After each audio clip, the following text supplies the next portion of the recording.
नमस्कार, star India TV news में आपका हार्दिक स्वागत है। आप देख रहे हैं स्टार इंडिया टीवी न्यूज, जन जन की आवाज, सत्य की बात, सत्य के साथ। बात करेंगे भरूच की, तो भरूच जीआईडीसी में स्थित विशाल करण की फार्मा कंपनी में विस्फोट, 2 मजदूरों के शव मिले। અમે જીપીસીબી માંથી આવ્યા છીએ।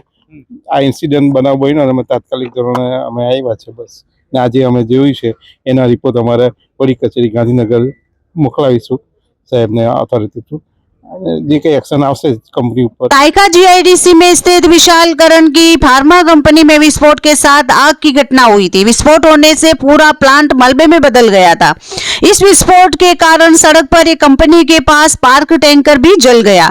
मिली जानकारी के अनुसार इस दुर्घटना में 2 मजदूरों के शव मिले हैं तथा जीपीसीबी द्वारा सैंपल लेकर जांच शुरू कर दी गई है। Star India TV news, bureau report, Hemlata Trivedi.